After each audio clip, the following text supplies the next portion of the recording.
Yo, how's it going? It's me, Arctic. Today's video we're going to be going over a complete artifacts guide for Kokomi. Now, I have heard rumors that her skill doesn't scale on HP percent like we thought. However, still in the database it shows it scales on HP percent.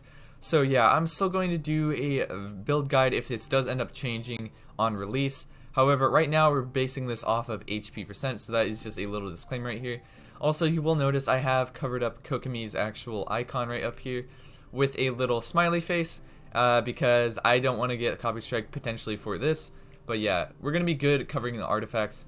But if you guys are new to the channel, remember to subscribe. I'm trying to get to 4,000 subscribers. We've been getting some pretty insane growth recently. And I'm definitely going to keep up the great content. We're just playing it safe a little bit. But anyway, let's get back to the video. So yeah, in terms of artifacts, Kokomi is actually going to be pretty interesting to build.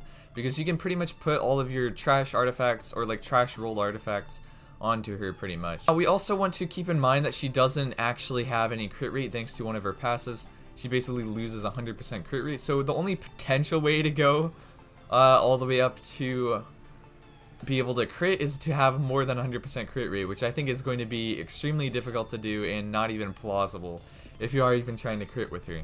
However, basically the main stat that we want to focus on is HP percent and also possibly elemental mastery with our artifact choices. So since Kokomi kind of does focus on her auto attacks a little bit and potential charge attack damage, I think Wanderer's Troop will actually be a pretty decent set to use on here because it increases your elemental mastery by 80, so you can kind of do reactions with her as well.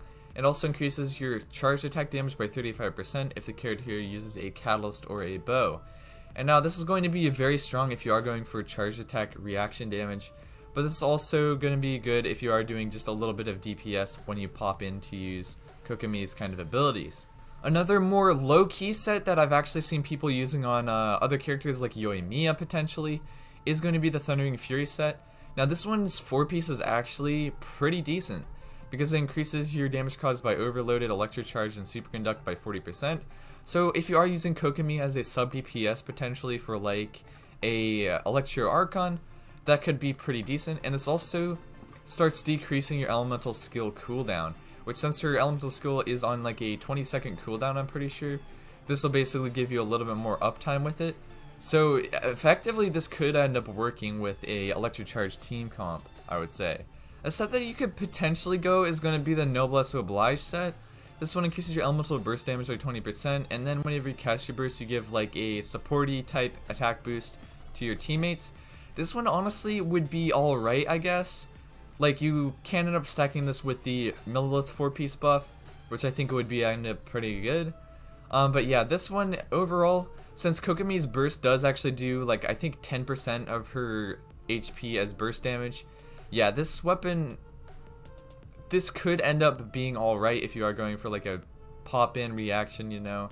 But I just don't think it's going to be the best on her. However, it is still usable. Using Kokomi in a build for like a sub DPS for like cryo characters, the Blizzard Strayer 4-piece could actually work pretty decently. But since Kokomi literally can't crit, I just realized that this won't work at all. Like if you are planning on building her all the way up to 100% crit rate, past 100% crit rate to potentially have the chance to crit, like this could potentially work. However, I think it won't work just because of her passive. But if this actually activates beyond her passive decrease on her crit rate, this could potentially work because it doesn't actually make a stat out of this, it just increases your crit chance. So potentially this could unlock DPS Kokomi, and it could actually be really low key, but we don't know if they'll actually block this from happening. The 4-piece Heart of Depth set could also work pretty nicely on Kokomi. This increases your Hydra damage bonus, which is going to be nice if you are planning on going with like auto attack damage or sub DPS damage. But then after you use your elemental skill, increases your normal attack and charge attack damage by 30%. So effectively this can be better than Wanderer's Troop if you are going for like overall damage on Kokomi. This set is alright if you are going for a auto attack damage build on Kokomi, since she does convert like healing effectiveness into like auto attack damage with one of her passives. This could be pretty decent. However, I think 15% healing damage isn't as good as you would think it would be because of how it like boosts with the damage. Like it's not necessarily as worth it with how it does. And also the 4-piece on this doesn't really work too well because like really if it it gives you like healing effectiveness. It does healing received by party members, not healing effectiveness as a percentage, so it wouldn't actually help out that passive give more damage anyway. Last set I'm going to cover, the Tenacity of the Militha set right here. I think this is literally going to be the best set to use on Kokomi overall. This increases your HP by 20%, which already is going to increase like your E-spell damage, your burst damage, and also I think your auto attack damage, I'm pretty sure. But also the 4-piece on this is actually going to be pretty good if her little companion basically attacks pretty constantly like a official does.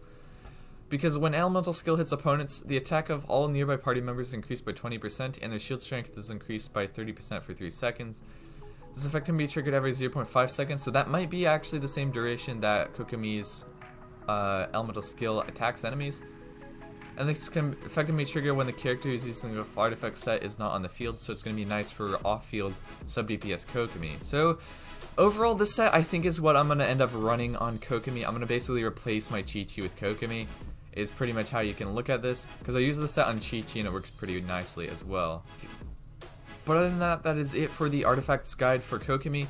Let me know if you guys enjoyed this video. I will be doing a DPS guide for Kokomi and also a sub DPS guide for Kokomi as soon as we get more information on if her actual skill scales on HP percent and if it actually attacks. I might look at a little bit of leaks to get some of that information and kind of generally relay it to you guys partially. Also, if you guys want to find more information like that, you can just like look it up anyway. So I really yeah. But anyway, it's been me, Arctic. I'll see you guys next time. Farewell.